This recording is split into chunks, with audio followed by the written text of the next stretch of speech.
refreshing. I feel like you should start a little bit ahead of it, so I kind of know where you're coming from on your previous ones. I feel like Previous so what? not gonna I'm work. still not doing that. This is so not gonna work. Previous what? I thought this was like one of a series. Oh, this is the first.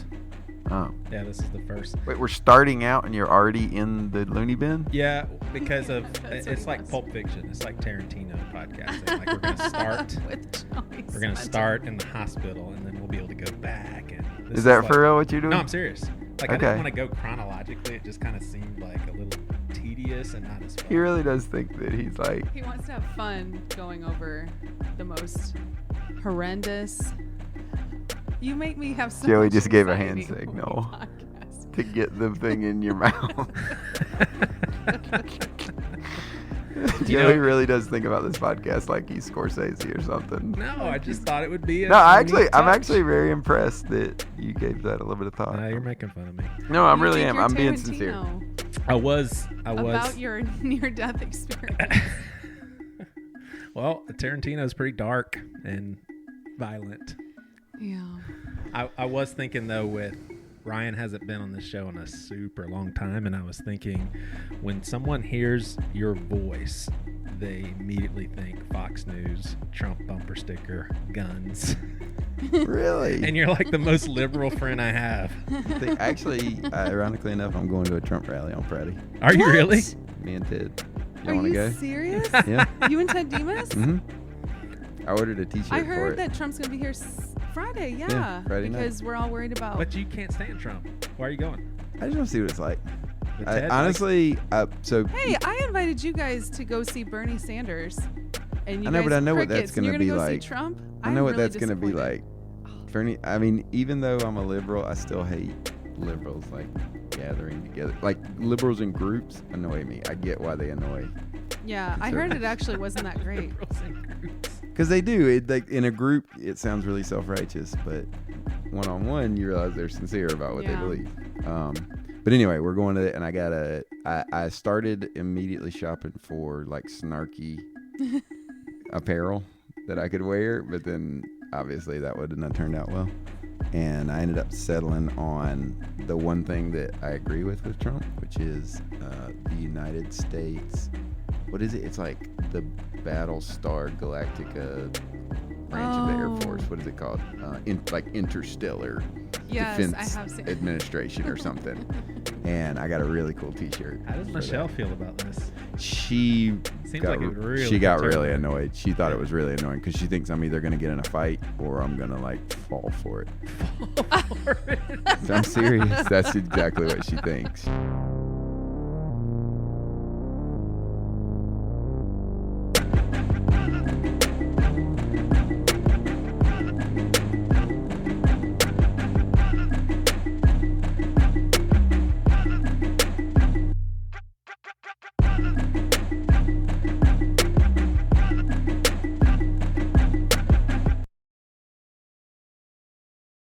Pastor with no answers, listeners. It's the pastor again, Joey Svendsen, back in your earbuds, headphones, car stereo, computer, however you're consuming this audio material.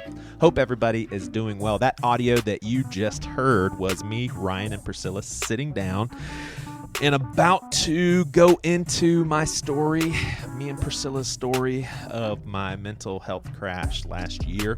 I've told you that we are going to release many episodes on it for many reasons that we'll give you later, but I just thought that conversation that that I captured in audio was funny enough to share, as random as it is. Hope you enjoyed that. But yeah, the mental health crash that I experienced last year, there's so much there, and there's so much stigmatizing of mental illness in 2020 still, and it's crazy.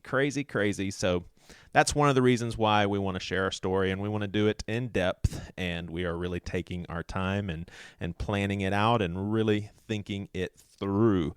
You know, with Pastor with No Answers, we have a lot of listeners that kind of sees this as a community that they are a part of. I love that. And, you know, there's casual listeners. That's all good. But I do want to let you know that there will be some future opportunities to be a part of something that's a little organized and a fun community to be a part of. More to come. I can't really go into it right now, but I'm excited about some of this stuff. I'm also excited about some of these guests we have coming up. Kat Armas, one of the coolest conversations I've ever had about grandma theology. I can't wait for you to hear it. We have Shane Claiborne coming up. We got a guy that kind of specializes in Christian universalism. He's actually a part of an organization that helps people that are exploring that, and pastors that want to still be pastors, but they believe in Christian universalism. Really good conversation. We have a demon debate, whether or not they exist, with Tony Jones and Jack Hoy. A lot of stuff coming your way. And if you want to leave a rating, do so. Would love it. Would help. And if you want to be a part of the community that we already have, you can go to patreon.com/PWNApod. So the first conversation you're going to hear is me, John, and Natalie talking a little bit about cussing and kids and that sort of thing. The conversation was actually recorded before this COVID-19 crisis hit the roof, so you won't hear a whole lot of talk about that. But then my conversation with Dr. Kenneth Wilgus was around that season when we were kind of in the middle of things. Hope you enjoy all of it. And yeah, much love to my listeners and all of you that make this podcast great. You guys have a good week.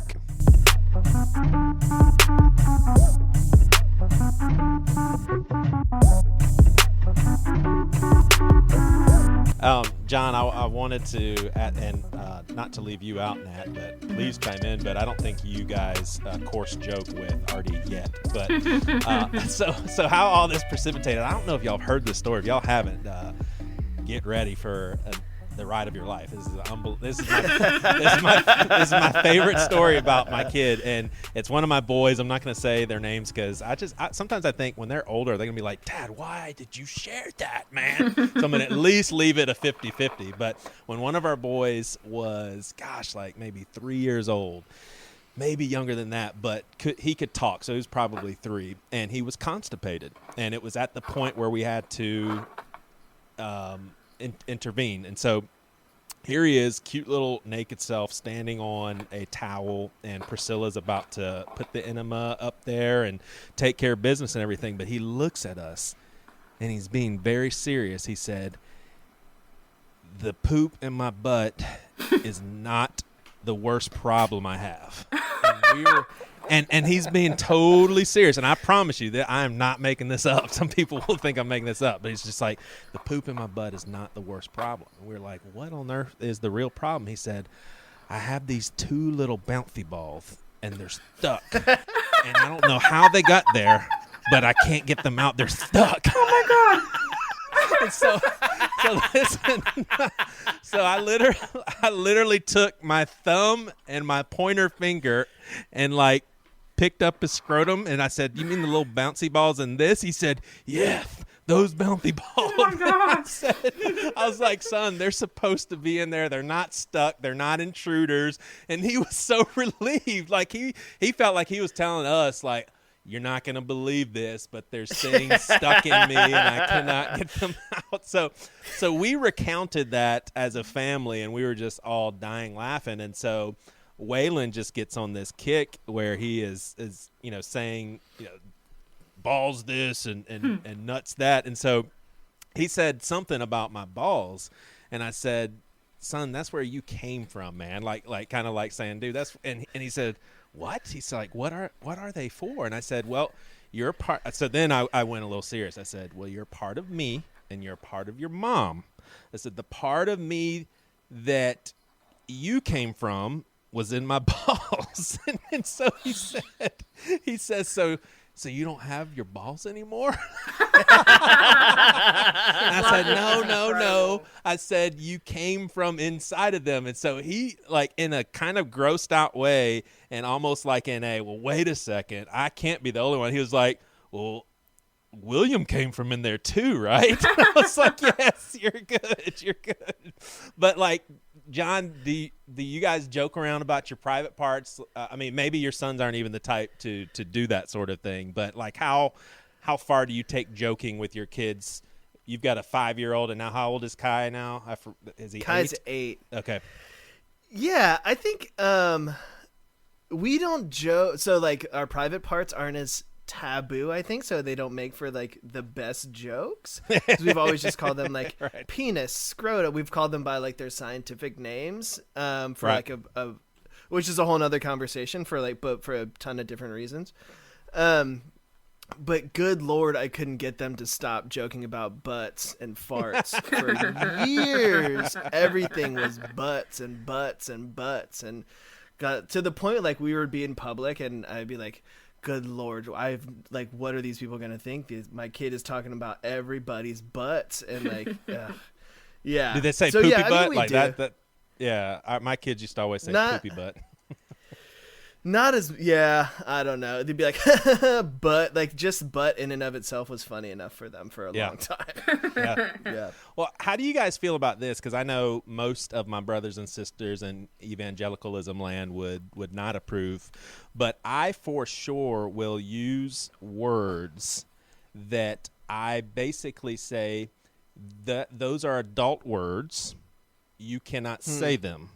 And someone would say, well, that's hypocritical. You're going to say something but not want your kid to say it. I'm like, there's a lot of things that I do that I don't want my, like I may mix vodka and Coke tonight and have a nice drink while I watch the Lakers and the Milwaukee Bucks play. I don't want my kids mixing vodka and Coke, but we're literally teaching them that words are just words, Right. but there's a respect aspect with using words. For instance, you guys know that, you know, I'd prefer the F word not to be all over the place, but I do want y'all to feel totally loose because we can just bleep them. But you guys are taking the route of trying to not say it as much. That's like a respect thing. Like, don't cuss in front of your grandma and those Right. sorts of things. But have I a do problem not with want that. my kids to put stock in words being bad. Like, I just hate it. It screwed me up as a kid.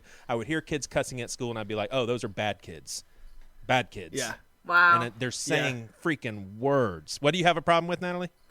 Not really with my family because they don't really give a shit, but like AJ's family, AJ's family is like very, I feel like very like super evangelical, and they are like not great proponents of dirty mouth. And I sometimes like get so comfortable that I just speak the way that I speak sometimes.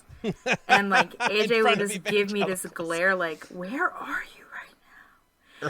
And I'm like, okay. And like that happens all the time. And we've been together for 10 years. Like, I should know.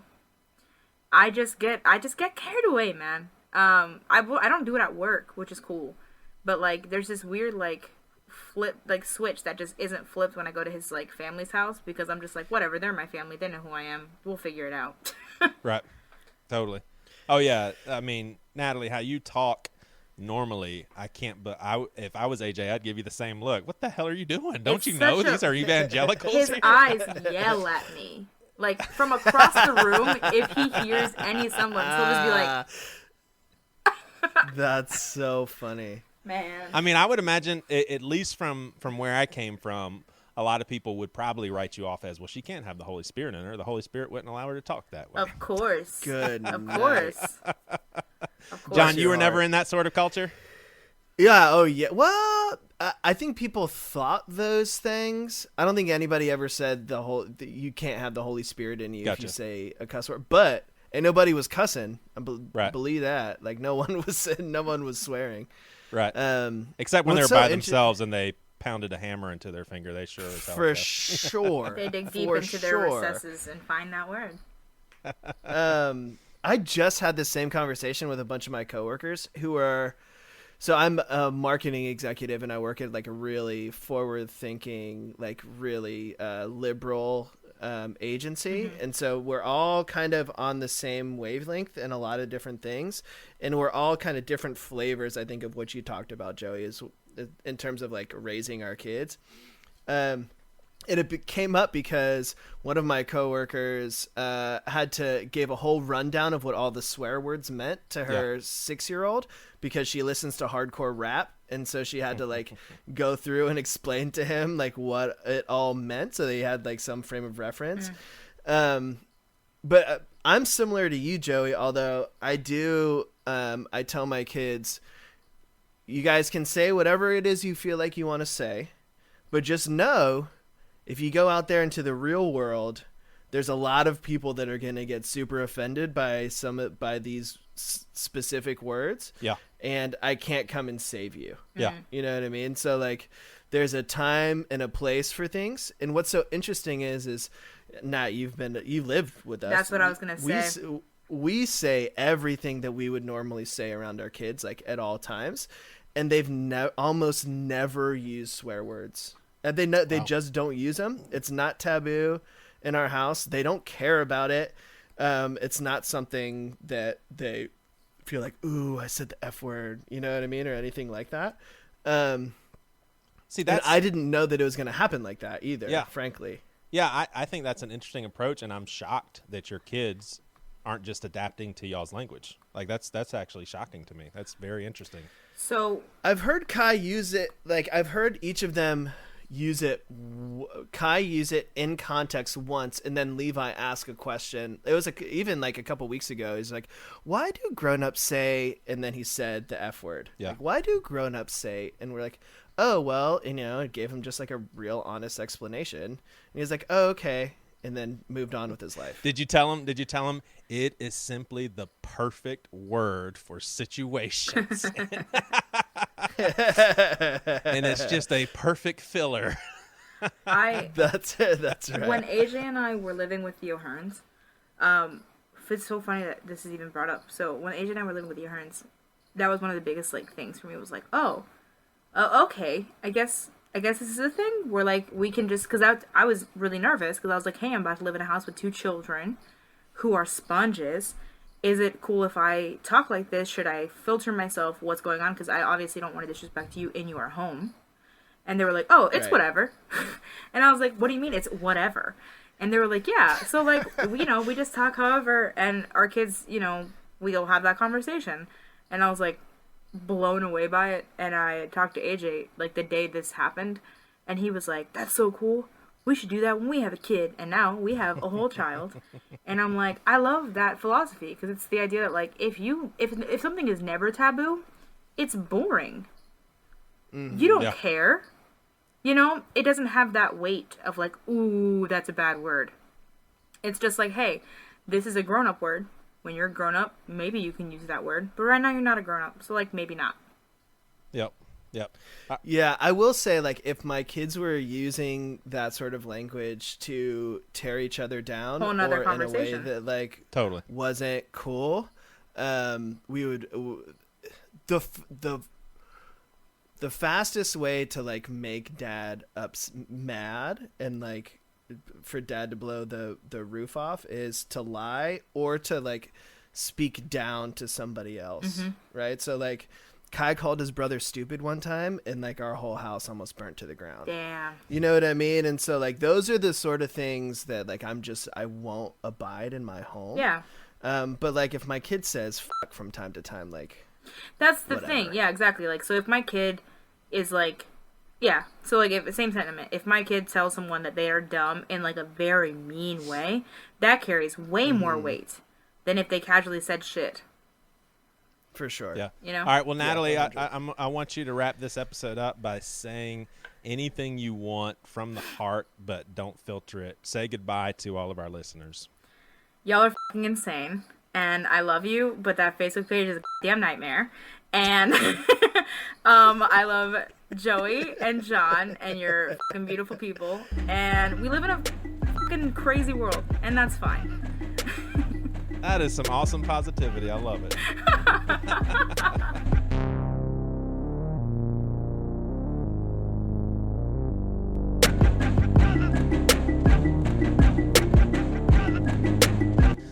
All right, Ken Wilgus, thanks for joining us. I have 5 questions I'm going to throw at you, and we have not talked about these questions, so we get to see how the doctor thinks on his toes. Fire away. Yes, sir. Yes, sir. It's good to have you with us. Thanks. For sure. All right, so this number 1 is I'm just going to quote an imaginary teenager talking to his or her parents. Shut up, leave me alone, and by the way, you don't want me drinking in my room? Try to stop me. Okay, that's multi-layered. Your first step is to, since this teenager is being very defiant, your first step is to smile. Just try to stop me is an absolute defiant thing, and if you want to be impactful, you smile. And you say, wow, okay, I think we're pretty upset. So you just got a fine of $1 for telling me to shut up, because remember, that's on the disrespect rule. All right, let me interrupt you real quick. Sure. Just because you're like you're Jedi. Like, the first thing you said is to smile. I'm like, oh my gosh. Okay, I just had to say that. Yeah. Continue, Yoda. Much scarier. Upset parents are calming to teenagers. When you're calm and smiling, it's much scarier. So you smile. You just lost whatever the consequence is for disrespect. Shut up is definitely disrespectful.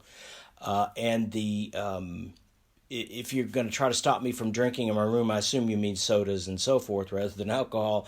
If it is something like that, then it's, I'm not going to try to stop you. I'll just remind you what the consequence is, and then you make your own decision. Because it's important to not get drawn into an unnecessary control battle of you can't make me, because you really want to know that you don't make teenagers do stuff. You put bumps in the road to where it's no longer worth them doing it, and they make that change themselves. Yeah. And so what if it is an alcohol thing? Like, oh, you caught me drinking and you want me to stop? Yeah, well, drinking is a whole different thing. Alcohol is a much bigger deal. And in that case, once again, you still wouldn't be falling into, I'm going to make sure you don't do this. But boy, that consequence gets pretty significant. You're not going to have a teenager. No, I promise, if a parent calls you and says, that's just what my teenager said. She said, I'm going to be in my room drinking. Well, then I'll give you $10. That's not actually a teenager thing. It may be a college kid thing, but that's a whole different issue. But gotcha. With Yeah, alcohol, that's more than a fine. And it has nothing to do with in your room. That's very possibly we're going to go to an alcohol counselor if you continue to do this. Nice. All right, so you've got this father who is wrapped around his daughter's finger, and they have gotten along for the first 12 years of life. They're just best buds. Their hearts are connected. It's just, oh man, such a great relationship. And there's a big argument. Lots of things are said, catches the dad off guard, and so he says, "Sweetheart, I'd like to talk to you about what you're so upset about. Can I take you to Starbucks? We can have like a date night like we used to. I'll get you your favorite drink and we can talk." And he's thinking, yeah. And she responds, "Dad, stop smothering me and leave me alone." So a father's heart is broken. How should he process something like that? Well, I think you start by recognizing that, with teenagers, their whole reason is to get ready to leave. So it's not a terrible thing if she says, stop smothering me, in the sense of if she's kind of showing independence. On the other hand, there's not a teenage daughter out there that doesn't want real focused attention from her dad. So there's got to be some other issue there. So again, you'd not make it into a control thing, and certainly not an over-guilt thing. I would simply tell her, wow, I did not know that that you felt smothered. I'm glad you could tell me that. So obviously we're not going to do the Starbucks date. But at some point later, I really do want to talk to you about how it is that you feel smothered. And I'm really sorry for doing that. And you let that go. That's a communication thing. And you really, again, you want to encourage your teenager that if you feel this or that bad thing, I'm glad at least you could tell me that. Yeah.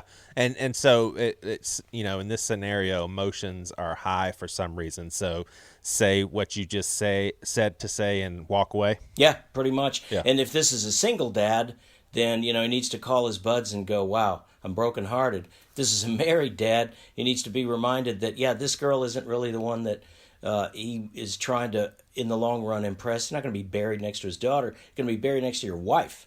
So you go tell your wife that, wow, I was such a winner with our daughter, and now I feel like a loser. And, teach your wife to please help me to not feel like a complete loser. Pretend that I'm a winner with you because you're my main one anyway. There you go.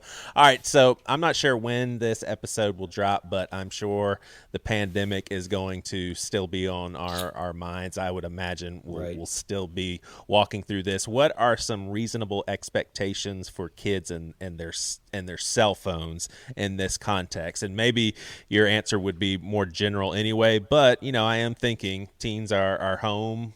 When they're not doing homework, what's a reasonable expectation? Yeah, parents are discovering and should be discovering during this lockdown the importance of treating children differently from adolescents. So in general, most all of us are discovering that being looser on our expectations with devices is only reasonable.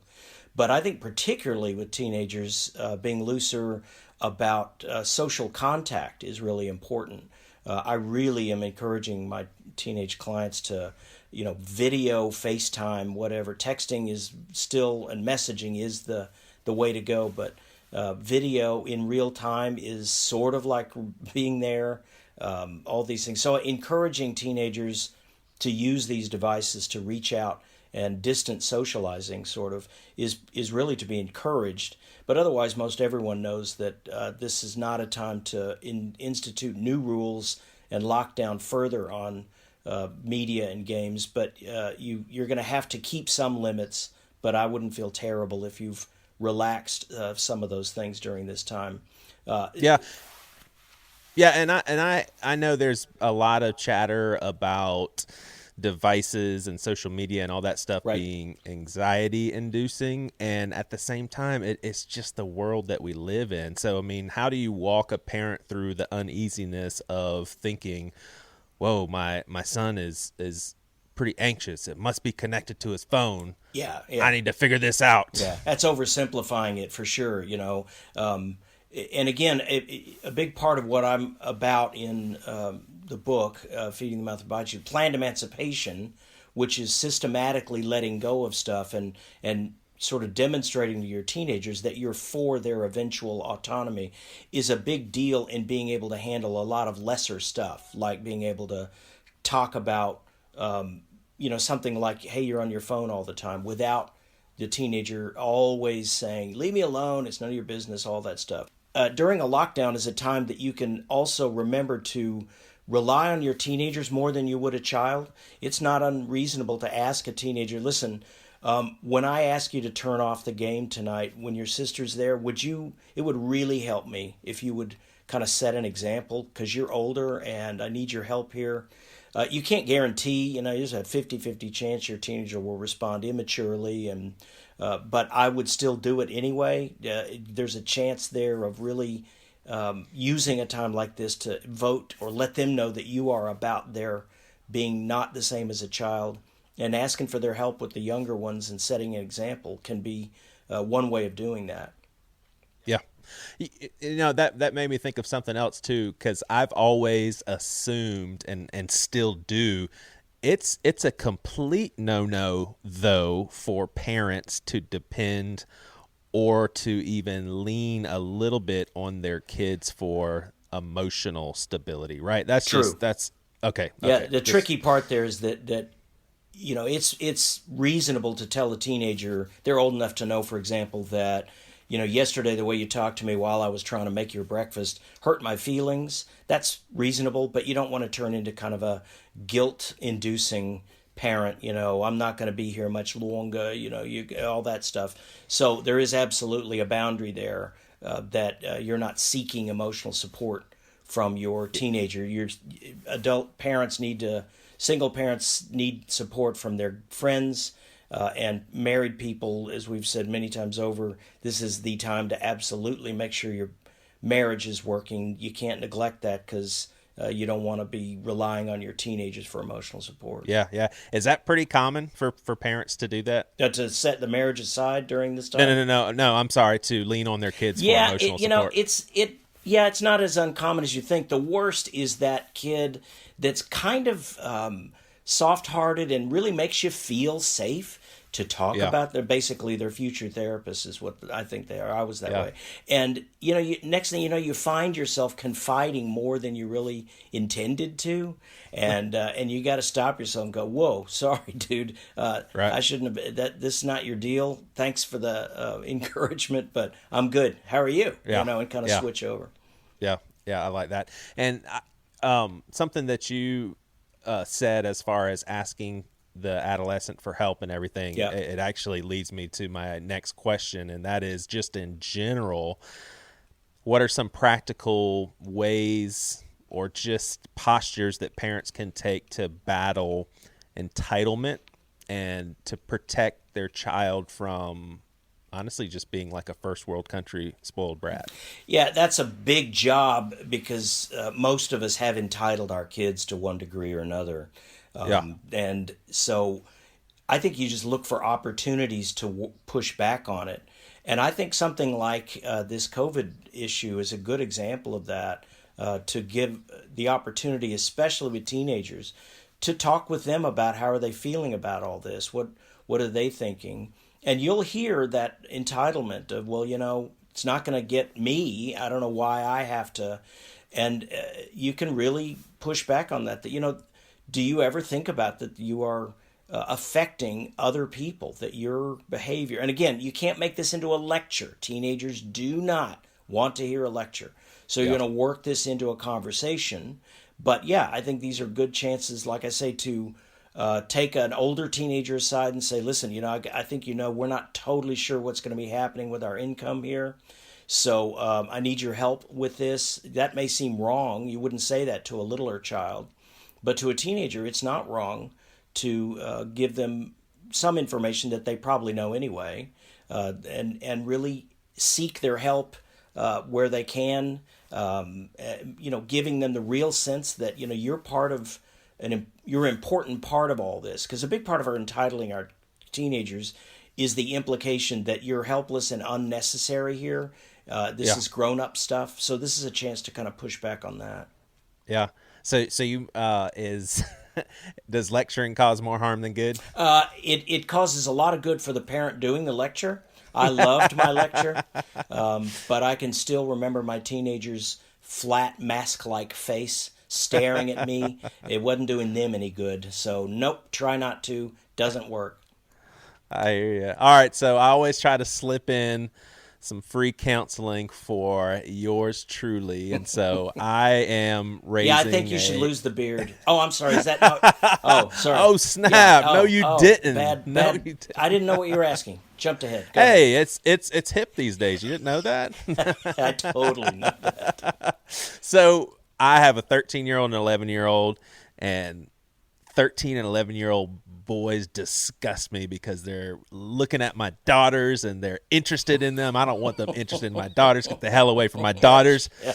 But I know the season that I'm embarking on, and I am a little old-fashioned. Like, I feel like maybe the first few dates at whatever age should probably be under my roof. And if the dude is interested enough in my daughter, he will do that and comply and get to know my daughter's family.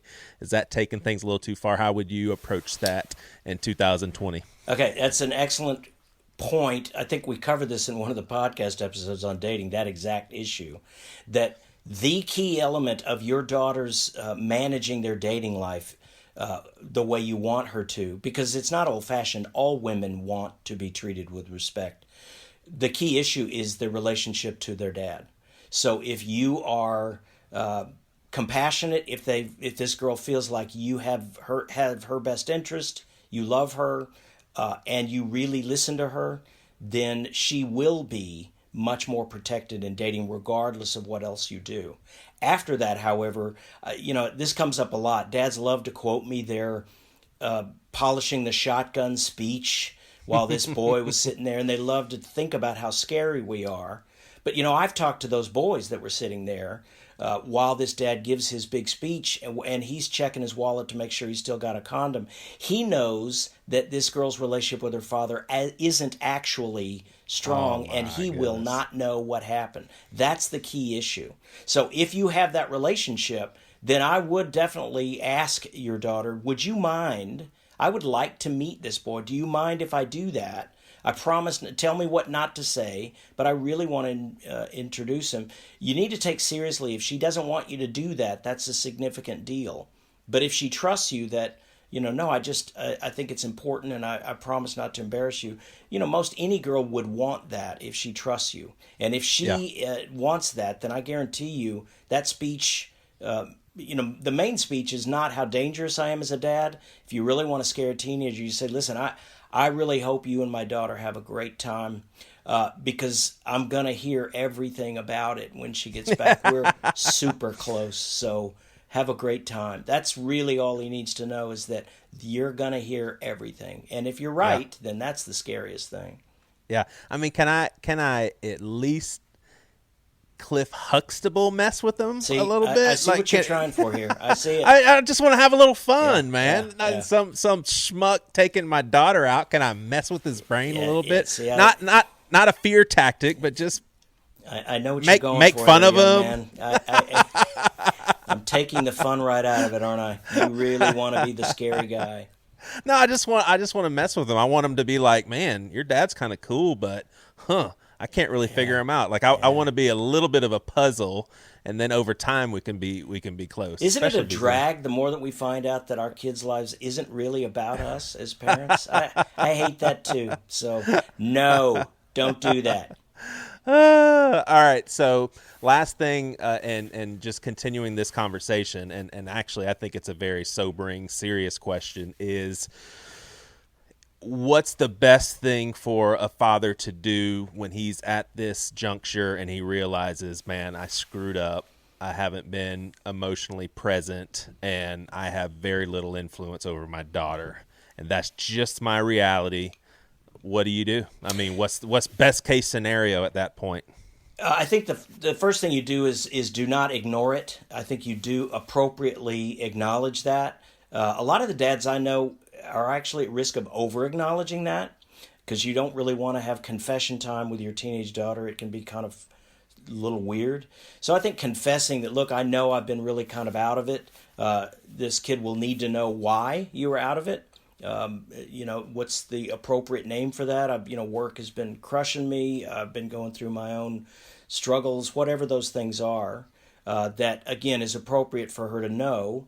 And then, really recommitting to trying to do better. But you really need to be careful that with a teenager, doing better does not mean I'm going to start smothering you with my time and attention, whether you want it or not. You really have to start by talking about, how is this now that I'm really trying to spend time with you? Is it weird for you? Because I want you to tell me. And again, apologizing, taking ownership for that, and starting today, always the right thing to do. Never going to make a mistake by doing that. Gotcha. Well, as always, this has been golden, and you agreed. I'm going to put in the show notes your phone number, so anyone can call you for advice at any. Don't remember that. No, I think it was your number we're putting. That's what it was. Your number. Well, thank you so much. Again, this is really helpful stuff, and I'm actually honored to be able to get it out to our listeners. So we really appreciate you. Sure, man. Y'all take care.